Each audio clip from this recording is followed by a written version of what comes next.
Hi friends, எல்லாரும் எப்படி இருக்கீங்க? இன்னைக்கு நம்ம பார்க்க போற படத்தோட பேர் இன்னசென்ட் விட்னஸ். இது வந்து ஒரு சூப்பரான கோர்ட் ரூம் டிராமா. இதுல நம்ம ஹீரோ வந்து ஒரு லாயரா இருப்பாரு. எப்படிப்பட்ட கேஸா இருந்தாலும் அவர் ஈஸியா வின் பண்ணிடுவார் அப்படின்ற மாதிரிலாம் அவர் காட்டுவாங்க. அவர்கிட்ட ஒரு கேஸ் வருது. அதாவது ஒரு வேலைக்காரி வந்து ஒரு பெரியவரை வந்து கழுத்தை நெரிச்சு, அதாவது பிளாஸ்டிக் பையெல்லாம் கழுத்துல போட்டு அவரை மூச்சு திணறடிச்சு கொன்னுட்டாங்க அப்படிங்கறதான் கேஸ். இப்போ அந்த கேஸ்க்கு விட்னஸ் யாருன்னு பார்த்தா ஒரு சின்ன ஸ்கூல் பொண்ணு தான். அந்த பொண்ணுக்கு ஆட்டிசம் இருக்கும். இப்போ இந்த விட்னஸை வச்சுக்கிட்டு எப்படி அந்த கேஸ் அவங்க ஜெயிச்சாங்க, அதை எப்படி நம்ம ஹீரோ வந்து முறியடிச்சார் அப்படிங்கிறது ரொம்ப இன்ட்ரெஸ்டிங்கா சொல்லியிருக்கிற கதை தாங்க இந்த கதை. இப்போ இந்த கதை உங்களுக்கு பிடிச்சிருந்துச்சுன்னா நீங்க இந்த வீடியோ கண்டினியூ பண்ணுங்க. இந்த படத்தோட ஆரம்பத்தில் நம்ம ஹீரோவை காட்டுறாங்க. நம்ம ஹீரோ வந்து ஒரு லாயர். அவர் இப்போ நேராக ஜெயிலுக்கு போறாரு. ஏன்னா ஜெயிலுக்குள்ள இருக்கிற ஒரு கிரிமினலை மீட் பண்றாரு. அங்க போய் அந்த கிரிமினலை பார்த்தோன்னா அந்த கிரிமினல் நம்ம ஹீரோ கிட்ட வெளியில என்ன நடக்குது அப்படிங்கிற மாதிரிலாம் விசாரிச்சுட்டு நம்ம கேஸ் என்னாச்சு சார் அப்படின்னு கேட்கும்போது நம்ம ஹீரோ அவர்கிட்ட, உன்னோட கேஸில் உனக்கு 10 வருஷம் தண்டனை இருந்துச்சு, ஆனால் நான் பேசி எப்படியோ அதை 5 வருஷமா மாத்திட்டேன். நீ ஜெயிலுக்குள்ள ஒழுங்கா இருந்தனா இன்னும் சீக்கிரமா கூட வெளியில வர வாய்ப்பு இருக்கு அப்படின்னு சொல்லிட்டு நம்ம ஹீரோ அங்கிருந்து வெளியில வராரு. அதாவது படத்தோட ஆரம்பத்தில் நம்ம ஹீரோ எப்படி லாயர் வேலையை பார்த்துட்டு இருக்காரு அப்படின்னு தான் காட்டுறாங்க. இப்போ அப்படியே கட் பண்ணோம்னா ஸ்கூல்ல படிக்கிற ஒரு பொண்ணை காட்டுறாங்க. அந்த பொண்ணோட பேர் வந்து ஜீவோ. அந்த பொண்ணு படிக்கிற கிளாஸ்ல இருக்கிற கிளாஸ் டீச்சர் ஒரு குறிப்பிட்ட பேஜ் எடுத்து வச்சு ஜீவோவை படிக்க சொல்றாங்க. நம்ம பொண்ணு அந்த பேஜை படிக்கிறா. ஆனா நம்ம பொண்ணு வந்து ஒரு கிளான்ஸ்ல அந்த பேஜை பார்த்தோன்னா அவளுக்கு எல்லாமே டக்குன்னு மனப்பாடம் ஆயிருது. கட கட கடன்னு படிக்கிறா. அதை பார்த்தோன்னே டீச்சர் நம்ம பொண்ணு கிட்ட, நீ சூப்பரா படிக்கிற, உனக்கு பயங்கரமான மனப்பாட சக்தி இருக்கு, படிச்சது போதும் அப்படின்னு சொல்லி பாதியிலே நிறுத்தி உட்கார வச்சிடறாங்க. ஆனா நம்ம பொண்ணால கம்முன்னு உட்கார முடியல. கட கட கடன்னு படிச்சால பாதி, மீதி பாதியும் அப்படியே சத்தம் போட்டு சொல்ல ஆரம்பிக்கிறாங்க. என்னன்னு பார்த்தா நம்ம பொண்ணுக்கு ஆட்டிசம் பிரச்சனை இருக்கு. இந்த மாதிரி ஆட்டிசம் பிரச்சனை இருக்கிறவங்களாம் ரொம்ப ஸ்லோவா இருப்பாங்க, பேசாம அமைதியா இருப்பாங்க. ஆனா சில பேர் பாத்தீங்கன்னா எக்ஸ்ட்ராடினரி பவரோட இருப்பாங்க, பயங்கரமா டேலண்டா இருப்பாங்க. இந்த ரெண்டாவது வகை தான் நம்ம பொண்ணு. இப்ப அப்படியே கட் பண்ணோம்னா நம்ம ஹீரோ வந்து வேலையை முடிச்சுட்டு வீட்டுக்கு வராரு. நம்ம ஹீரோக்கு வந்து ஒரு அப்பா இருப்பார். அவர் ரொம்ப வயசானவர். அவருக்கு ஏகப்பட்ட கடன் இருக்கும். ஆக்சுவலா அவருக்கு நிறைய விஷயங்கள் மறந்துடும். இப்ப இந்த கடன் எல்லாத்தையும் நம்ம ஹீரோ தான் அடைக்க வேண்டிய சூழ்நிலை இருக்கு. அதனாலதான் அவர் ரொம்ப நேர்மை அப்படிங்கறதெல்லாம் பார்க்காம எல்லா கிரிமினல்ஸ்க்காகவும் வாதாட ஆரம்பிக்கிறாரு. இப்ப அப்பா கிட்ட போன உடனே அப்பா வந்து நம்ம ஹீரோட கல்யாணத்தை பத்தி பேசுறாரு. டேய், உனக்கு வயசு ரொம்ப ஆயிடுச்சு, நீ ஏன்டா இன்னும் கல்யாணம் பண்ணிக்காம இருக்கு அப்படின்ற மாதிரிலாம் கேட்கும்போது நம்ம ஹீரோ அதெல்லாம் எனக்கு வேணாம்ப்பா அப்படின்ற மாதிரி பேசிட்டு இருக்கும்போது டிவியில் ஒரு நியூஸ் ஓடுது. என்னன்னு பார்த்தா, இந்த பெண்கள் பீரியட்ஸ் டைம்ல வந்து சானிட்டரி பேட் ஒன்று யூஸ் பண்ணுவாங்கல்ல, அந்த நாப்கினை தயாரிக்கிற கம்பெனி வந்து ரொம்ப டாக்ஸிக்கான விஷயங்கள் எல்லாம் வச்சு அந்த நாப்கினை தயாரிக்கிறதுனால நிறைய பெண்கள் அதனால பாதிக்கப்பட்டிருக்காங்க. ஏகப்பட்ட பேருக்கு இதனால கேன்சர் வந்திருக்கு அப்படின்னு சொல்லிட்டு சில பேர் போராட்டம் பண்ணிட்டு இருக்காங்க. அந்த போராட்டத்தை முன்னாடி நின்று நடத்துறது யாருன்னு பார்த்தா அது ஒரு பொண்ணு தான். அந்த பொண்ணை நம்ம ஹீரோவுக்கு ஏற்கனவே தெரியும். ஏன்னா 2 பேரும் ஒன்னா படிச்சிருந்திருப்பாங்க. இப்போ அதை பார்த்த ஹீரோவோட அப்பா, டே அந்த பொண்ணு நல்லா இருக்காடா, அந்த பொண்ணை உனக்கு பேசி முடிச்சிருவா அப்படின்னு கேட்கும்போது, இல்லப்பா அந்த பொண்ணை எனக்கு ஏற்கனவே தெரியும், அந்த பொண்ணுக்கு ஏற்கனவே கல்யாணம் ஆயிடுச்சு, ஒரு குழந்தை வேற இருக்கு, ஆனா டைவர்ஸ் ஆயிடுச்சு அப்படின்னு சொல்றான். இப்போ அப்படியே கட் பண்ணோம்னா நம்ம சின்ன பொண்ணு ஒருத்தங்களை காட்டணும்ல, அவங்க வீட்டை காட்டுறாங்க. அந்த பொண்ணு வீட்டில் உட்காந்து டேபை நோண்டிட்டு இருக்கா. அந்த நேரத்தில் திடீர்னு ஏதோ சத்தம் வருது. அந்த பொண்ணுக்கு எங்கேயாவது சத்தம் கேட்டுச்சுன்னா டக்குன்னு பயங்கரமா அவள் காதில் கேட்கும். அதனால அவள் காதை பொத்திட்டு டக்குன்னு எந்திரிச்சு பார்த்தா தூரத்தில் ஒரு அப்பார்ட்மெண்ட் வீடு இருக்கு.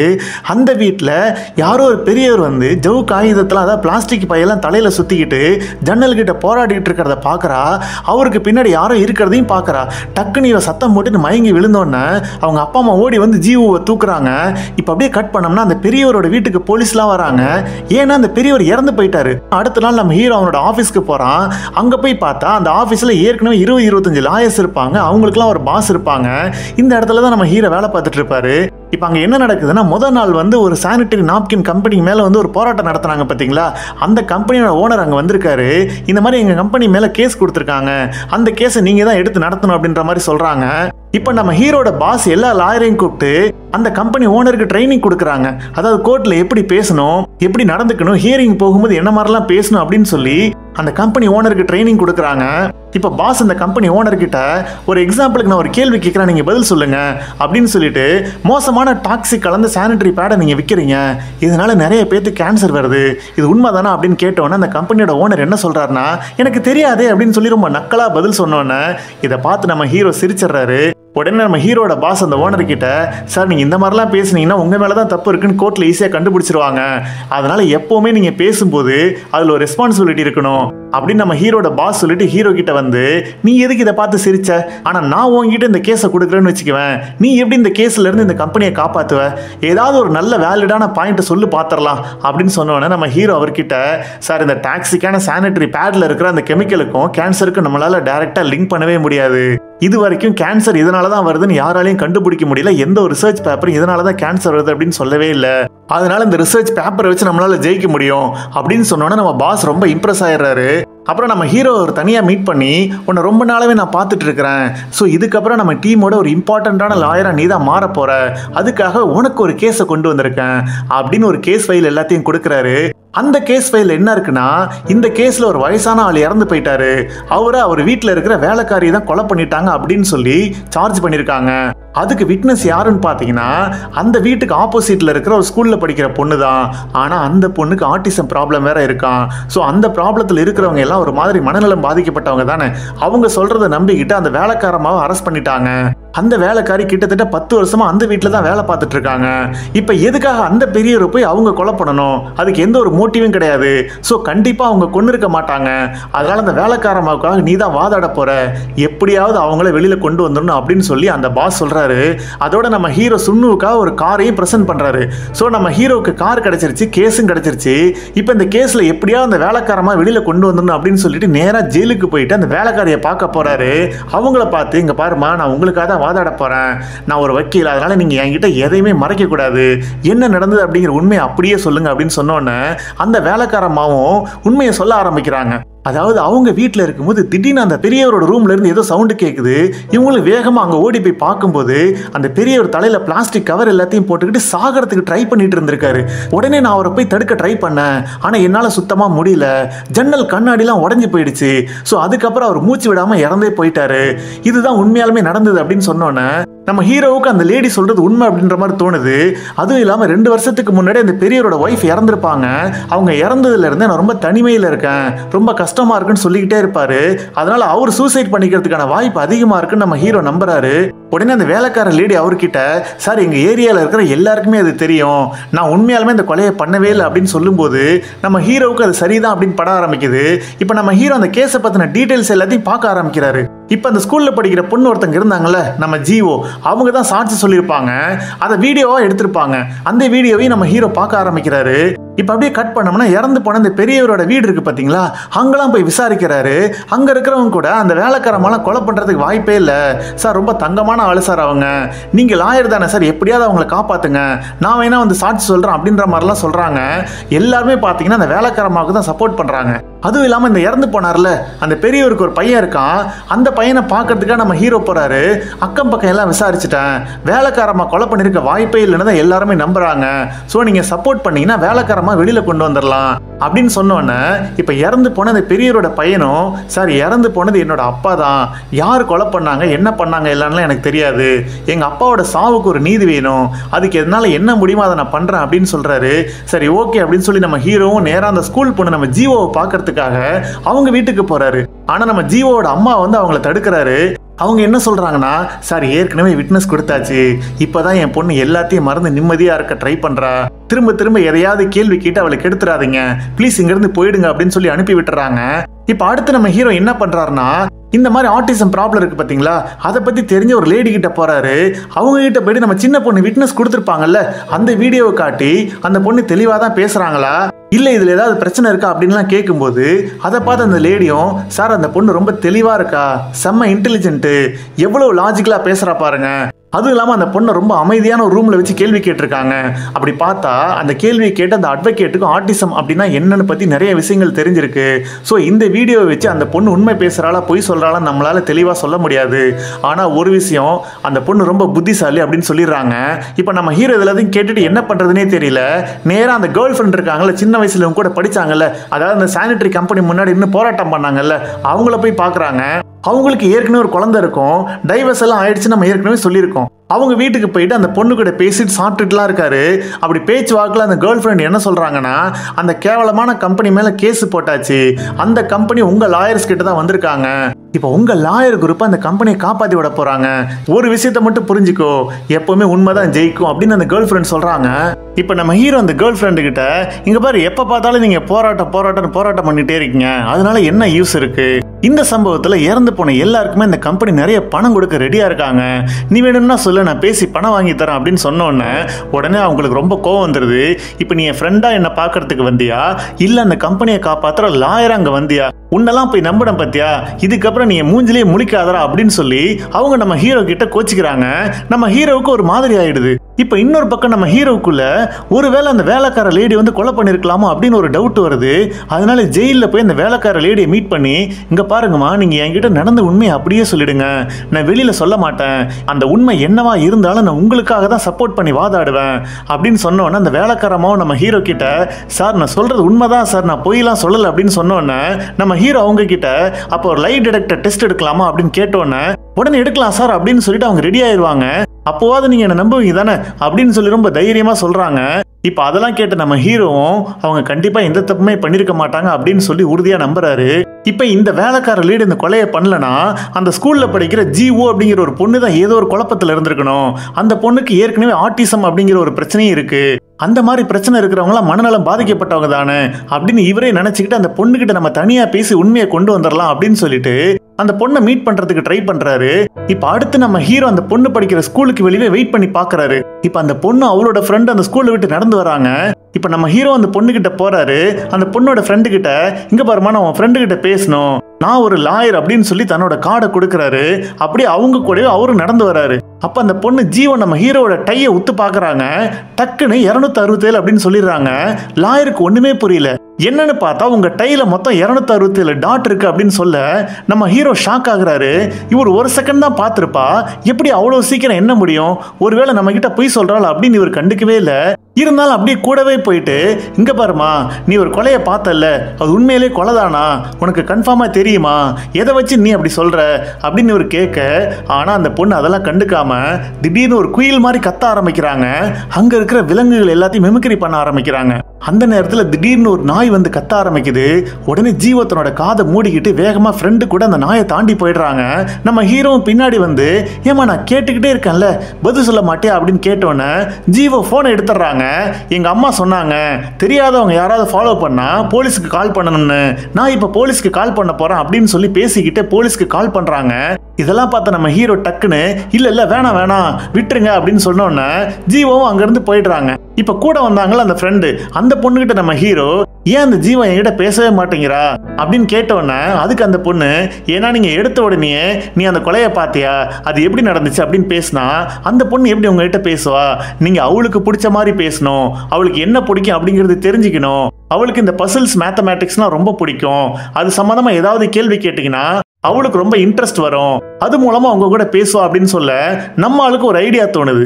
ஆனா அதுக்கு முன்னாடி இறந்து போன அந்த பெரியவரோட கேஸ் கோர்ட்ல ஹியரிங்க்கு வருது. அந்த பெரியவரை கொண்டது அந்த வேலைக்காரமா தான் அப்படின்னு சொல்லி வாதாடுற ஒரு வக்கீல் அங்க இருக்காரு. அதாவது எந்த கேஸா இருந்தாலும் ஒரு பப்ளிக் ப்ராசிக்யூட்டர் இருப்பாங்கல்ல, அந்த மாதிரி ஒரு வக்கீல் தான் அவரு. இப்ப நம்ம ஹீரோ கோர்ட்ல அந்த வேலைக்காரமா கொலையவே பண்ணல அப்படின்னு சொல்லி வாதாட ஆரம்பிக்கிறாரு. இப்ப அந்த கவர்மெண்ட் வக்கீல் என்ன பண்றாருன்னா, இறந்து போன அந்த பெரியவரை அட்டாப்சி பண்ண அந்த டாக்டரை கூட்டிட்டு வந்து டாக்டர் கிட்ட சில கேள்வியை கேட்க ஆரம்பிக்கிறாரு. அந்த வேலைக்காரமா என்ன சொல்றாங்கன்னா, பெரியவர் வந்து சில பிளாஸ்டிக் கவர் அவர் முகத்துல சுத்திட்டு சாகிறதுக்கு ட்ரை பண்ணாராம். இந்த வேலைக்காரமா அவரை காப்பாற்ற ட்ரை பண்ணி முடியலையாம், அந்த கவரை கூட இவங்களால பிக்க முடியலையா, அதை வந்து அந்த பெரியவர் விடவே இல்லைன்னு சொல்றாங்க. இதை பத்தி நீங்க என்ன நினைக்கிறீங்க அப்படின்னு கேட்டோன்னே அந்த டாக்டர் என்ன சொல்றாருன்னா, இறந்து போன அந்த பெரியவருக்கு எப்படி பார்த்தாலும் ஒரு 80 வயசு இருக்கும், அவரை கம்பேர் பண்ணும்போது அந்த வேலைக்காரமா லேடி ரொம்ப ஸ்ட்ராங்கா இருக்காங்க, அதோட அவர் முகத்துல மூடி இருந்த அந்த கவர் அந்த வேலைக்காரமா நினைச்சிருந்தாங்கன்னா ஈஸியா பிச்சு எடுத்துருக்க முடியும், ஆனா அதை பண்றதுக்கு அந்த பெரியவர் விடவே இல்லைன்னு சொல்லி இவங்க சொல்றாங்க. ஆனா 80 வயசு தாத்தாவுக்கு அவ்வளவு பவர்லாம் இருக்கிறதுக்கு வாய்ப்பே இல்லை அப்படின்னு அந்த டாக்டர் சொல்றாரு. இப்போ உடனே நம்ம ஹீரோ வந்து டாக்டர் குறுக்கு விசாரணை பண்ண ஆரம்பிக்கிறாரு. ஒரு புக்ல இருந்து ஒரு ரெஃபரன்ஸையும் எடுத்து காட்டுறாரு. இந்த புக்ல இருக்கிற விஷயத்தை ஒரு பெரிய டாக்டர் எழுதினாரு. அதாவது தண்ணியில மூழ்கி உயிருக்கு போராடிட்டு இருக்கிற ஒருத்தரால சாதாரண மனுஷங்களோட அதிகப்படியான சக்தியை வெளிப்படுத்த முடியுமா, அதாவது நம்ம சாக போறோம் அப்படின்னா நம்ம மூளை உடனே நம்ப முடியாத அளவுக்கு சக்தியை நம்ம உடம்புக்கு கொண்டு வந்து கொடுக்கும். இப்ப இந்த மாதிரி டைம்ல ஒரு சின்ன பையனால ஒரு பெரிய வண்டியை கூட தூக்க முடியும், அதே மாதிரி ஒரு வயசான பெரியவரால ஒரு வயசுக்கு மீறிய சக்தியை ஜெனரேட் பண்ண முடியும். சோ இந்த விஷயத்தை புக்ல எழுதின அந்த பெரிய டாக்டர் யார் தெரியுமா, இப்ப இங்க வந்து சாட்சி சொல்லிட்டு இருக்காருல்ல அந்த டாக்டர் தான் அப்படின்னு சொல்றாரு. இப்ப நீங்க எழுதினபடி பார்த்தா சாகர நிலைமையில இருக்கிற அந்த பெரியவருக்கு பயங்கர பவர் வந்து அந்த வேலைக்காரமாவை தள்ளி விட்டு இருக்கலாம்ல, ஆனா இப்ப முடியாதுன்னு சொல்றீங்க. அதே சமயத்துல புக்ல ஒரு சின்ன பையனால ஒரு பெரிய காரையே தூக்க முடியும்னு சொல்லிருக்கீங்க. இந்த ரெண்டுல எது உண்மை எது போய் நீங்களே சொல்லுங்க டாக்டர் அப்படின்னு கேட்டோம்னா டாக்டரால எதுவுமே சொல்ல முடியல. அதுவும் இல்லாம பெரியவரோட முகத்தை க்ளோஸ் பண்ணி இருந்துச்சு பாத்தீங்களா, அந்த பிளாஸ்டிக் கவருக்குள்ள பூச்சி மருந்து வந்தது எப்படி? ஏன்னா அந்த பெரியவர் அவர் சாகணும்னு அவரே முடிவு பண்ணிக்கிட்டாரு அப்படின்னு ஒரு ஃபுட்டேஜை காட்டுறாரு. அந்த ஃபுட்டேஜ் என்னன்னா, அந்த பூச்சி மருந்து அந்த பெரியவர் கடையில் வாங்கின ஃபுட்டேஜ் தான். ஸோ அதில் இருக்கிற விஷயங்கள் எல்லாமே பார்க்கும்போது கண்டிப்பாக அந்த வேலைக்காரமாக அந்த கொலையை பண்ணியிருக்க வாய்ப்பே இல்லை. அந்த பெரியவர் அவரையே தான் கொண்டுகிட்டார் அப்படின்னு சொல்லி நம்ம ஹீரோ சொல்லிடுறாரு. இப்போ ஜட்ஜ் என்ன சொல்றாங்கன்னா, 2 வாரம் கழிச்சு அந்த வாய்தாவை தள்ளி வச்சிடறாங்க. முக்கியமா அந்த விட்னஸை கூட்டிட்டு வாங்க, அவங்க கிட்ட கடைசியா ஒரு விசாரணை பண்ணிட்டு இந்த கேஸுக்கான தீர்ப்பை நம்ம எழுதலாம் அப்படின்னு சொல்லிடுறாங்க. இப்ப நம்ம ஹீரோ என்ன நினைக்கிறாருன்னா, இந்த 2 வார கேப்ல எப்படியாவது நம்ம அந்த ஜீவோ அப்படிங்கிற அந்த பொண்ணு கிட்ட பேசணும் அப்படின்னு ட்ரை பண்றாரு. இப்ப அந்த பொண்ணு ஸ்கூலை விட்டு வெளியில வரும்போது நம்ம ஹீரோவும் பின்னாடியே வராரு. இங்க பாருமா, உனக்காக நான் ஒரு பசில்ஸ் புக் வாங்கிட்டு வந்திருக்கேன். இதுல இருக்கிற பசில்லாம் ரொம்ப ரொம்ப கஷ்டம். நான் வேணா ஒன்னு கேட்கிறேன், நீ பதில் சொல்றியா? ஒரு வீட்டுடைய எல்லா செவரும் சவுத் சைடு பார்த்த மாதிரி இருக்கு, அப்படின்னா அந்த வீடு எங்க இருக்கும் அப்படின்னு கேள்வி கேட்க நம்ம ஜீவோ எந்த பதிலும் சொல்லல. அதே நேரத்தில் அங்க அந்த நாய் வேற கத்துது. உடனே காதை மூடிட்டு அங்க இருந்து அந்த பொண்ணு வேகமா வீட்டுக்கு போயிடுறாங்க. அங்க பார்த்தா வீட்டுக்கிட்ட அந்த கவர்மெண்ட் வக்கீல் இருக்காரு. அவர்கிட்ட அந்த பொண்ணு போயிட்டு நல்லா பேச ஆரம்பிக்கிறாங்க. ஏன்னா அந்த கவர்மெண்ட் வக்கீலோட பிரதருக்கு ஏற்கனவே ஆட்டிசம் வந்திருக்கும்.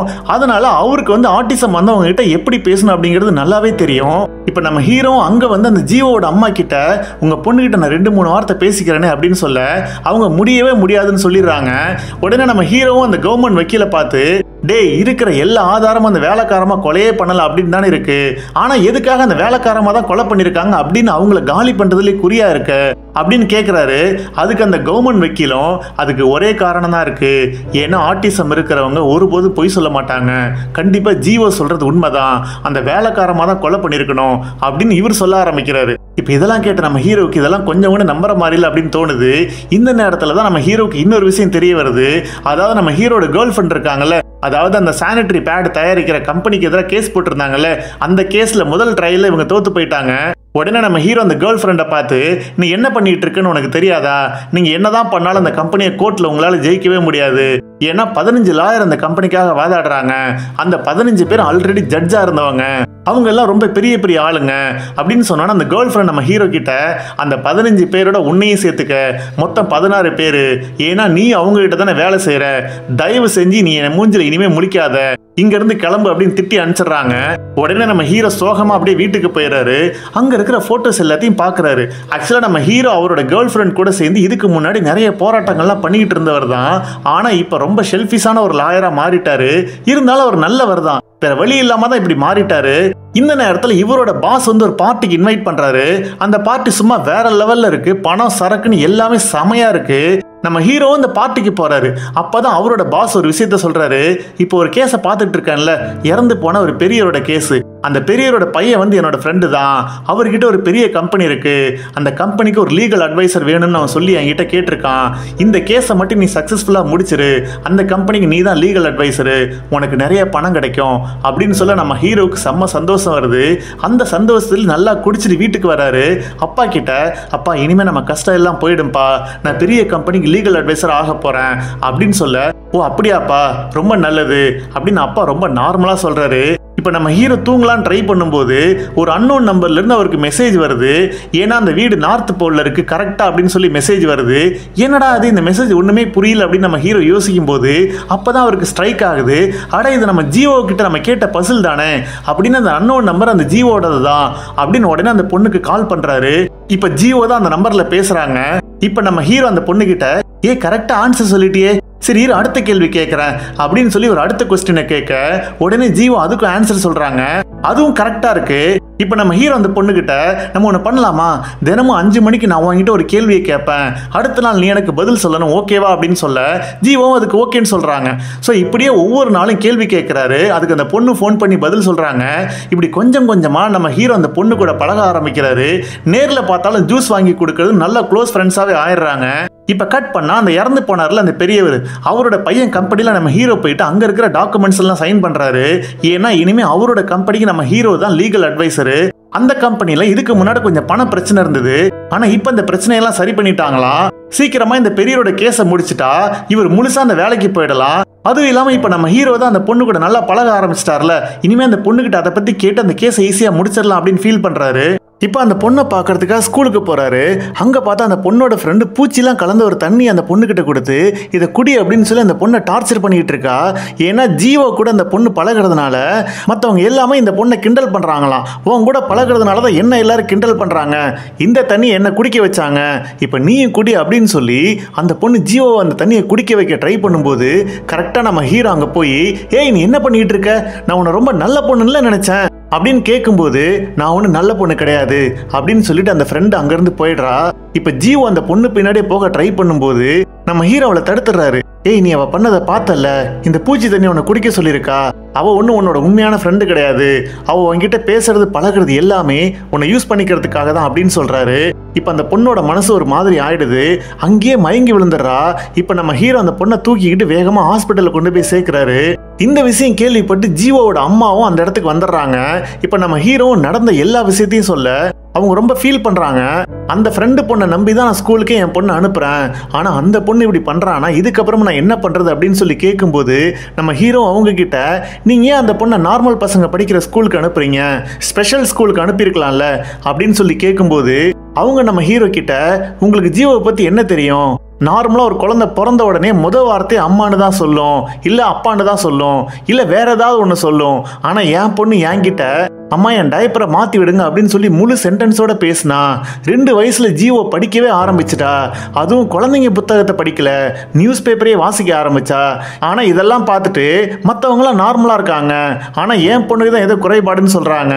ஆனா உண்மை என்னன்னா இவங்க எல்லாரை விட என் பொண்ணு ரொம்ப இன்டெலிஜென்ட், அதை இவங்களால புரிஞ்சிக்க முடியல அப்படின்னு சொல்லி அவங்க அம்மா கஷ்டப்படுறாங்க. இப்போ அந்த பொண்ணு மயக்கத்திலிருந்து கண்ணு முழிச்சிடுறா. நம்ம ஹீரோ தான் 2 பேரையும் அவங்க வீட்டில் ட்ராப் பண்ணுறாங்க. அங்கேருந்து அவர் போகலாம் நினைக்கும் போது ஜீவோட அம்மா, ரொம்ப நாளாக நீங்கள் ஜீவோ கிட்ட எதுவும் பேசணும்னு சொன்னீங்கல்ல, நான் விடவே இல்லை, இப்போ வேணா உள்ளே வாங்க, நீங்கள் அவகிட்ட என்ன கேட்கணுமோ அவகிட்ட கேளுங்க அப்படின்னு சொல்லி கூப்பிடுறாங்க. இப்போ நம்ம ஹீரோ ஜீவோட ரூமுக்குள்ளே போகிறாரு. அந்த ரூமு பார்க்கறதுக்கு ரொம்ப அழகாக இருக்குது. அங்கே பார்த்த ஜீவோட அம்மா இருக்காங்கல்ல, அவங்க முகத்தில் வர எல்லா எக்ஸ்பிரஷனையும் ஃபோட்டோ எடுத்து ரூமில் ஒட்டி வச்சிருக்காங்க. ஏன்னா ஜீவோ என்னதான் இன்டெலிஜென்ட்டாக இருந்தாலும் அந்த பொண்ணால் ஹியூமன் எமோஷனை அவ்வளோ ஈஸியாக புரிஞ்சிக்க முடியாது. ஸோ அதனால தான் இப்படி இருந்தால் இது சிரிக்கிறது, இந்த மாதிரி எக்ஸ்பிரஷன்ஸ் இருந்தால் இது அழுறது அப்படின்னு அவள் புரிஞ்சிக்கிறதுக்காக ஃபோட்டோஸ்லாம் ஒட்டி வச்சிருக்காங்க.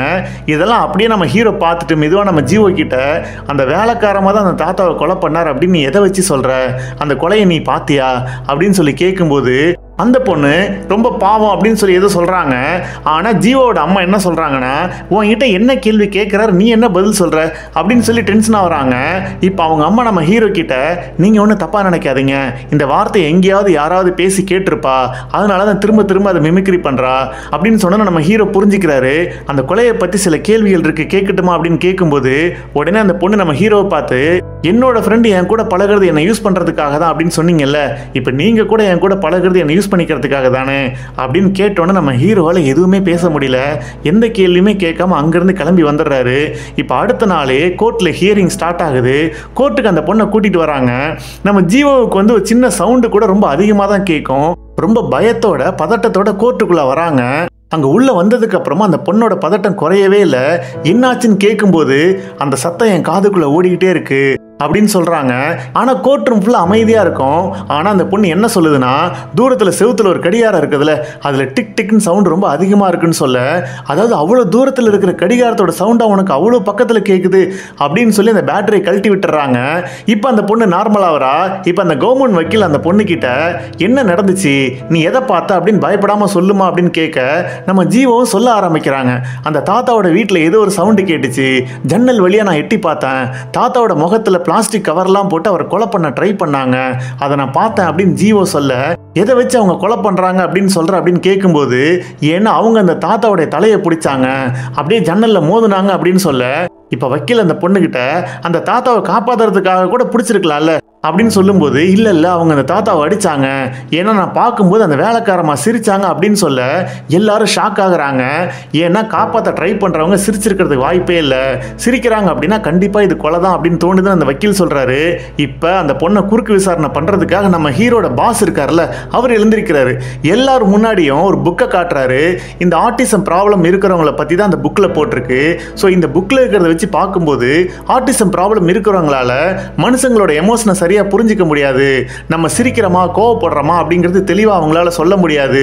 இப்படி இருக்கும்போது தூரத்துல எங்கேயோ தெரியுற அந்த வேலைக்காரமா சிரிச்சாங்க அப்படின்னு அந்த பொண்ணு சொல்றதை எப்படி நம்ப முடியும் அப்படின்னு கேட்கும்போது இப்ப நம்ம ஹீரோ வந்து ஜீவோ கிட்ட, நான் உங்ககிட்ட ஒரு போட்டோவை காட்டுறேன், அதுல இருக்கிற போட்டோல இருக்கிறவர் சந்தோஷமா இருக்காரா சோகமா இருக்காரா நீ சொல்லணும் அப்படின்னு ஒரு போட்டோவை காட்டுறாங்க.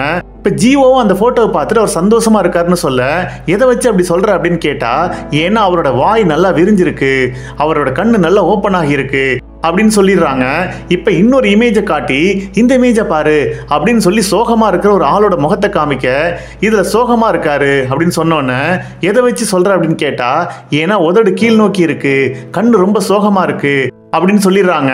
இப்ப நம்ம ஹீரோ ஜட்ஜை பார்த்து, நம்ம ஜீவோ வந்து ஒருத்தங்க சந்தோஷமா இருக்காங்களா சோகமா இருக்காங்களா அப்படின்னு ஒரு எமோஷனா ஃபீல் பண்ணாம அவங்க முகத்துல இருக்கிற அசைவுகளை வச்சுதான் முடிவு பண்றாங்க அப்படின்னு சொல்லிட்டு இப்ப அதே மாதிரி இன்னொரு போட்டோவை காட்டுறாரு.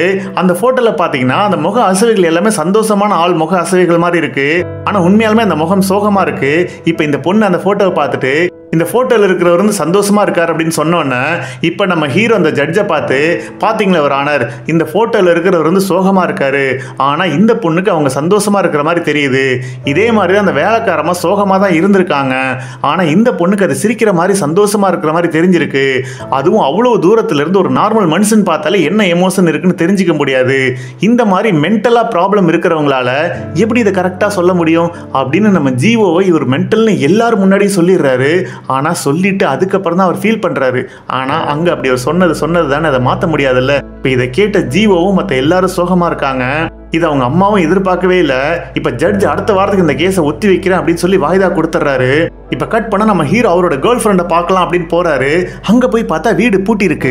அப்ப அவருக்கு ஒரு ஃபோன் கால் வருது. நம்ம ஜீவோ தான் கால் பண்றாங்க. நேத்து நம்ம ஹீரோ கேட்ட பசில் கேள்விக்கு அவங்க ஆன்சர் சொல்றாங்க. இவருக்கு அப்படியே மனசெல்லாம் ஒரு மாதிரி இருக்கு. இப்ப இவர் அந்த பொண்ணு கிட்ட இன்னைக்கு கோர்ட்ல நடந்தது அப்படின்னு சொல்லி ஏதோ சொல்ல வராரு. அந்த பொண்ணு நம்ம ஹீரோ கிட்ட, நான் உங்ககிட்ட ஒரே ஒரு கேள்வி தான் கேட்கணும், உண்மையாலுமே நான் மென்டல் தானா அப்படின்னு கேட்கும்போது நம்ம ஹீரோ அந்த பொண்ணுகிட்ட, இல்ல நான் அப்படிலாம் சொல்ல வரல அப்படின்னு பதில் சொல்றதுக்குள்ளேயே அந்த பொண்ணு போனை கட் பண்ணிட்டு போயிடுறா. ஸோ நம்ம ஹீரோவுக்கு ஒரே கில்ட்டி ஃபீலிங்கா இருக்கு. நேரில் பார்த்து சாரி சொல்லலாம் அப்படின்னு சொல்லிட்டு அந்த பொண்ணோட வீட்டுக்கு போறாரு. ஆனா அந்த பொண்ணோட அம்மா தடுத்துறாங்க. அங்க கோர்ட்ல எல்லாரும் முன்னாடி என் பொண்ணை பைத்தியம்னு சொன்னல, ஒழுங்கு மரியாதை அந்த வீட்டை விட்டு போயிடு, இல்லாட்டி போலீஸ்க்கு கால் பண்ணுவேன் அப்படின்னு சொல்ல, நம்ம ஹீரோ என்ன பண்றதுனே தெரியாம அங்கிருந்து கிளம்பி வந்துடுறாரு. இப்ப கோர்ட்ல திரும்பவும் ஹியரிங் ஆரம்பிக்குது. ஜட்ஜ் தன்னோட முடிவை சொல்றாரு. இந்த பொண்ணுடைய விட்னஸ் செல்லாது, ஏன்னா இந்த பொண்ணுக்கு ப்ராப்ளம் இருக்கு, அதனால எந்த ஒரு ஆதாரமும் இல்லாததுனால அந்த வேலைக்காரமா நாங்க ரிலீஸ் பண்றோம் அப்படின்னு சொல்லி ரிலீஸ் பண்ணி விட்டுறாங்க. அந்த வேலைக்காரமா நம்ம ஹீரோவுக்கு தேங்க்ஸ் சொல்றாங்க. இப்ப கட் பண்ணா இப்ப அப்படியே அந்த வேலைக்காரமா அந்த இறந்து போனார்ல அந்த பெரியவர், அவரோட பையனை பாக்குறாங்க. அவர் இந்த வேலைக்காரமா பார்த்து சிரிக்கிறாரு. இவங்களும் பதிலுக்கு சிரிக்கிறாங்க. இப்பதான் நம்ம ஹீரோவுக்கு எல்லாமே புரிய வருது. இப்ப எல்லாரும் வெளியில வரும்போது நம்ம ஹீரோ அந்த வேலைக்காரமா கிட்ட கண்டிப்பா இன்னொரு ஹியரிங் வர வேண்டியிருக்கும், ஏன்னா அந்த கவர்மெண்ட் வக்கீல் இன்னொரு அப்பீல் போட்டிருக்காரு அப்படின்னு சொன்னோன்னா அந்த வேலைக்காரமா ரொம்ப பாவம் அப்படின்ற மாதிரி சொல்றாங்க. இந்த வார்த்தையை தான் அந்த ஜீவோ பொண்ணு சொல்லியிருப்பா. ஸோ இது நம்ம லாயருக்கு ஞாபகத்துக்கு வருது. அதோட அந்த வேலைக்காரமா என்ன சொல்றாங்கன்னா, நான் போய் என் பையனை பார்க்கணும்னு சொல்றாங்க. என்னது உங்களுக்கு பையன் இருக்கானா அப்படின்னு கேட்டோன்னே, நான் சொல்லவே இல்லை, பையனா சொந்த பையன்னு சொல்ல முடியாது, ஆனால் என் சொந்த பையன் மாதிரி தான், அவனுக்கு உடம்பு வேற சரியில்லை, நான் தான் அவனை பார்த்துக்கணும் அப்படின்னு சொல்லி அங்கேருந்து போயிடுறாங்க. இப்போ நம்ம ஹீரோவுக்கு ரொம்ப டவுட் அதிகமாகுது. இந்த வேலைக்காரமா ரொம்ப நல்லவங்க அப்படின்னு ஒருத்தர் சொல்லியிருப்பார்ல, அவர்கிட்ட போயிட்டு இந்த மாதிரி அந்த வேலைக்காரமாவுக்கு ஒரு பையன் இருக்கானா அப்படின்னு விசாரிக்கும் போது, ஆமா ஒரு பையன் இருந்தான் போல, அவனுக்கு வேற உடம்புக்கு முடியல, இருக்கிற ப்ராப்ளத்துக்கு ட்ரீட்மெண்ட் பண்ணணும்னா ரொம்ப அதிகமாக பணம் செலவாகுமா, அதனாலே அதை சரி பண்ணாம இருந்தாங்க அப்படின்னு சொல்றாங்க. இப்ப அடுத்து இறந்து போன அந்த பெரியவரை பத்தி விசாரிக்கலான்னு போய் விசாரிக்கும் போதுதான் தெரிய வருது, அந்த பெரியவர் ரொம்ப நல்லவர். இன்னும் சொல்ல போனா அவரோட மொத்த சொத்தை அனாதை ஆசிரமத்துக்கும் என்ஜிஓக்கு எழுதி வச்சிடலாங்கிற அளவுக்கு அவர் ஃபீல் பண்ணியிருக்காரு. ஆனா அதுக்குள்ளதான் திடீர்னு இந்த மாதிரி ஆயிடுச்சுன்னு சொல்றாங்க. இப்ப நம்ம ஹீரோக்கு என்ன நடந்துச்சு அப்படின்னு எல்லாமே தெளிவா புரிஞ்சிருச்சு. அந்த பெரியவர் இருக்காருல்ல, அவரோட சொத்தை எல்லாத்தையும் ஒரு அனாதை ஆசிரமத்துக்கு எழுதி வச்சிடலான்னு முடிவு பண்ணியிருக்காரு. ஆனா இன்னொரு பக்கம் அவரோட பையனோட கம்பெனிக்கு நிறைய பண பிரச்சனை இருந்துச்சு. இப்ப அவர் என்ன பிளான் பண்ணியிருக்காருன்னா, தன்னோட அப்பாவை போட்டு தள்ளிட்டா எல்லா சொத்து நமக்கு வந்துடும், எல்லா பண பிரச்சனையும் தீர்த்தரலாம் அப்படின்னு அந்த வேலைக்காரமாவை ஏற்பாடு பண்ணி அவங்க மூலியமா தன்னோட அப்பாவே கொண்டு இருக்காரு. அதே மாதிரி அந்த வேலைக்காரமாவோட பையன் இருக்கான்ல, அவனோட ட்ரீட்மெண்ட்டுக்கு பணம் கொடுத்துருக்காரு. இந்த விஷயம் எல்லாம் இப்ப நம்ம ஹீரோவுக்கு தெரியுது. இப்பதான் நம்ம ஹீரோவுக்கு மொத்தமா புரிய வருது. இப்ப அந்த வேலைக்காரமா என்ன பண்றாங்கன்னா, நம்ம ஜீவோட ஸ்கூலுக்கு நேரா போய் அந்த ஜீவோவை மீட் பண்ணி, இந்த ஆண்டியை தான் பார்த்தேன், இவங்க சிரிச்சாங்க, கொலை பண்ணாங்க அப்படின்னு இன்னொரு தடவை கோர்ட்ல வந்து நீ சொன்ன, அப்படியே உன் கழுத்தை பிடிச்சி நெரிச்சு கொன்னுடுவேன் அப்படின்னு சொல்லி மிரட்டிட்டு அங்கிருந்து போயிடுறாங்க. இப்ப நம்ம ஹீரோட கேர்ள் ஃப்ரெண்டை பார்த்து பேசலான்னு போனா, நீ பண்ற வேலைக்கு நான் உன் கூட பேசவே மாட்டேன், இனிமே நான் உமிஞ்சில முழிக்கவே மாட்டேன் அப்படின்னு சொல்லிட்டு போயிடுறாங்க. இப்போ நம்ம ஹீரோவுக்கு பயங்கரமா கில்ட்டி ஆயிடுது. அப்போ அவருக்கு ஒரு ஃபோன் கால் வருது. என்னன்னா, அந்த வேலைக்காரமா ஜீவோ வந்து மிரட்டிட்டு போயிருப்பாங்கல்ல, அதனால ஜீவோ அங்கேயே மயங்கி விழுந்திருப்பா, ஹாஸ்பிட்டலில் சேர்த்துருப்பாங்க. உடனே நம்ம ஹீரோ அங்கே போய் பார்க்குறாரு. அந்த பொண்ணை பார்க்கறதுக்கு அவர் ரொம்ப கஷ்டமா இருக்கு, தப்பு பண்ணிட்டோமே அப்படின்னு அவருக்கு ரொம்ப கில்ட்டியாக ஃபீல் ஆகுது. ஏன்னா ஒரு கொலைகாரிக்கு ஹெல்ப் பண்ணி அந்த கொலைகாரியை வெளியில் வர வச்சுட்டான்ல, இப்போ இதுக்கு ஏதாவது பண்ணி ஆகணும் அப்படின்னு சொல்லிட்டு அந்த கவர்மெண்ட் வக்கீல் இருந்தார்ல, அவருக்கு கால் பண்ணி ஒரு விஷயத்த சொல்றாரு. அந்த கவர்மெண்ட் வக்கீல் நேரா இப்ப ஜீவோடைய அம்மா கிட்ட வந்து, நான் அப்பீல் போட்டிருக்கேன், இன்னொரு தடவை ஜீவோ கோர்ட்டுக்கு வந்து சாட்சி சொல்லணும் அப்படின்னு கேட்டோன்னே அந்த அம்மா முடியவே முடியாதுன்னு சொல்லிடுறாங்க. ஒரு தடவை வந்ததுக்கே என் பொண்ணை பைத்தியம்னு சொல்லிட்டீங்க, இன்னொரு தடவை வர அளவுக்கு எனக்கு தைரியம் இல்லை, ப்ளீஸ் போயிடுங்க அப்படின்னு சொல்ல, இது எல்லாத்தையுமே நம்ம ஜீவோவும் கேட்டுக்கிட்டே இருக்காங்க. இப்ப ஜீவோ அம்மா கிட்ட, அம்மா எனக்கு உண்மையாலுமே லாயர் ஆகணும் அப்படின்னு தான் ஆசை, ஆனா எனக்கு ஆட்டிசம் இருக்கிறதுனால என்னால ஒரு லாயரா கூட ஆக முடியாதுமா, ஆனா நான் திரும்பவும் கோர்ட்டுக்கு போகணும், ஏன்னா நான் ஒரு நல்ல விட்னஸா இருக்கணும்னு ஆசைப்படுறேன் அப்படின்னு சொல்றாங்க. இப்ப அங்க அந்த கவர்மெண்ட் வக்கீல் இருந்தார்ல, அவர் நம்ம ஹீரோட சட்டையை பிடிச்சி, டேய் நீ என்னடா பண்ணிருக்க, உனக்கு அது புரியுதா அப்படின்னு கேட்டோன்னே நம்ம ஹீரோ அவர்கிட்ட, நான் இது வரைக்கும் பண்ணதெல்லாம் மன்னிச்சிரு, ஆனா அடுத்த ஹியரிங்ல நான் என்ன பண்ண போறேன் தெரியுமா, அதை நீ கோர்ட்ல வந்து பாரு, அங்கதான் நான் ஒரு பெரிய சம்பவம் பண்ண போறேன் அப்படின்னு சொல்றாரு. இப்ப கோர்ட்ல ஹியரிங் ஸ்டார்ட் ஆகுது. இப்ப நம்ம ஹீரோ அந்த பொண்ணை விசாரிக்கிறாரு. இப்போ ஒரு வெள்ளை கலர் கர்ச்சீஃபை காட்டுறாரு. அந்த கர்ச்சீஃப்ல நிறைய டாட் இருக்கு. இந்த கர்ச்சீஃபை நான் வரும்போது தான் வாங்கிட்டு வந்தேன்னு சொல்லி ஜீவோ கிட்ட ஒரு 2-3 செகண்ட் காமிச்சிட்டு, இதுல மொத்தம் எத்தனை டாட்ஸ் இருக்குன்னு சொல்லு அப்படின்னு கேட்க, நம்ம ஜீவோ மொத்தம் இத்தனை டாட்ஸ் இருக்குன்னு பர்ஃபெக்டா சொல்றாங்க. இப்ப ஜட்ஜ் நம்ம ஹீரோ கிட்ட, இந்த கேள்வி அந்த பொண்ணுகிட்ட ஏன் கேட்குறீங்க அப்படின்னு கேட்டோன்னே, இப்ப ஹீரோ அவர்கிட்ட, இந்த ஜீவோ எந்த அளவுக்கு ஒரு விஷயத்தை உன்னிப்பா கவனிக்கிறா அப்படின்னு உங்க எல்லாருக்கும் காட்டுறதுக்காக தான் நான் இந்த கேள்வி அவகிட்ட கேட்டேன் அப்படின்னு சொல்லி நம்ம ஹீரோ ஜீவோவுக்கு சப்போர்ட்டா பேச ஆரம்பிக்கிறாரு. உடனே அங்க இருக்கிற நம்ம ஹீரோட பாஸ், டே என்னடா பண்ணிட்டு இருக்க, ஒழுங்கா அங்க வா அப்படின்னு சொன்னோன்னே நம்ம ஹீரோ அவரை பார்த்து, அட இருங்க பாஸ், இன்னும் கேள்வி பாக்கி இருக்கு அப்படின்னு சொல்லிட்டு நம்ம ஹீரோ மெதுவா ஜீவோ பக்கத்துல போயிட்டு, நம்ம எப்பவும் பசில் கேம் விளையாடுவோம்ல, அதே மாதிரி இது ஒரு கேம் தான், நீ கரெக்டா ஆன்சர் சொல்லணும் அப்படின்னு சொன்னோன்னு ஜீவோவும் ஓகேன்னு சொல்றாங்க.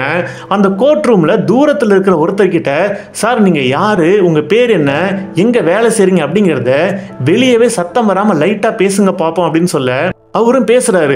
அதுவும் ரொம்ப ரொம்ப ஸ்லோவா பேசுறாரு. அவரோட பக்கத்துல இருக்கிறவங்களுக்கு கூட அவர் என்ன பேசுறாரு அப்படிங்கிறது விளவே இல்லை. ஆனா நம்ம பொண்ணு அதை கரெக்டா சொல்றாங்க. அவரோட பேர் என்ன, எங்க வேலை செய்யறாரு அப்படின்னு சொன்னோன்னே எல்லாரும் அதை பார்த்து அதிர்ச்சி ஆகுறாங்க.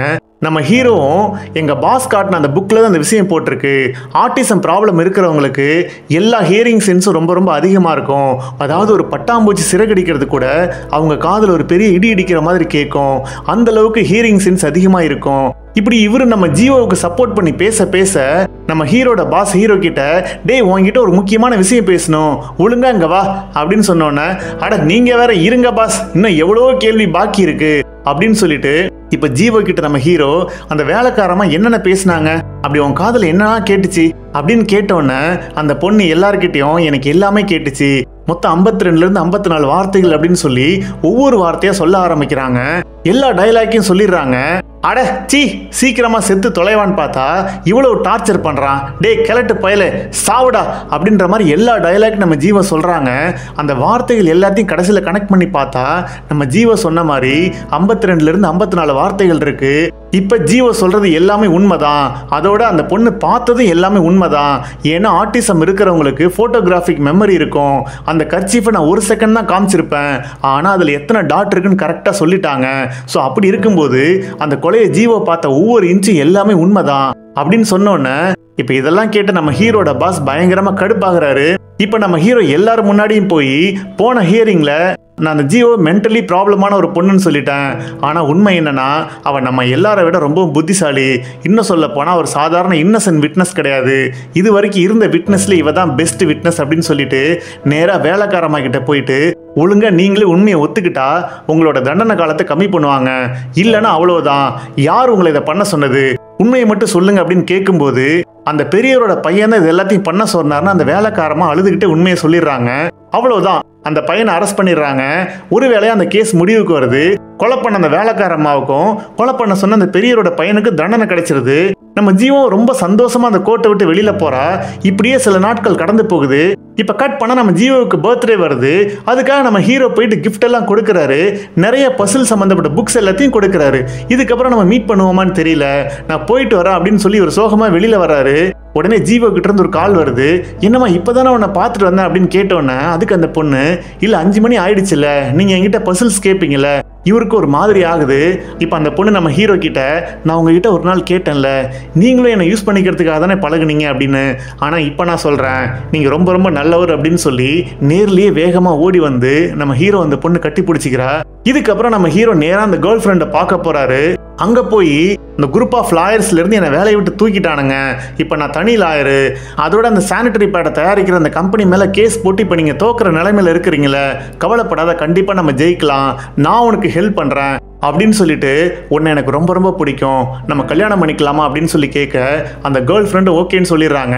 இப்போ பார்த்தீங்கன்னா நம்ம ஹீரோவுக்கு லைஃப் ஸ்டார்ட் ஆயிடுச்சு. இந்த இடத்துல இந்த படம் முடியுது. இப்போ இந்த கதை உங்களுக்கு எல்லாத்துக்கும் பிடிச்சிருக்குன்னு நினைக்கிறேன். அதுவும் இல்லாமல் இந்த கதை எப்படி இருந்துச்சு அப்படிங்கிறது எல்லாத்தையுமே நீங்கள் கமெண்ட்ல போடுங்க. இந்த வீடியோ உங்களுக்கு பிடிச்சிருந்துச்சுன்னா லைக் பண்ணுங்க, உங்க கருத்துக்களை கமெண்ட்ல போடுங்க. இன்னும் இதே மாதிரி வீடியோ பார்க்கணும்னா அந்த சேனலுக்கு சப்ஸ்கிரைப் பண்ணுங்க. மீண்டும் ஒரு வித்தியாசமான கதையுடன் உங்களை சந்திக்கும் வரை உங்களிடமிருந்து விடைபெறுகிறேன். நன்றி, வணக்கம்.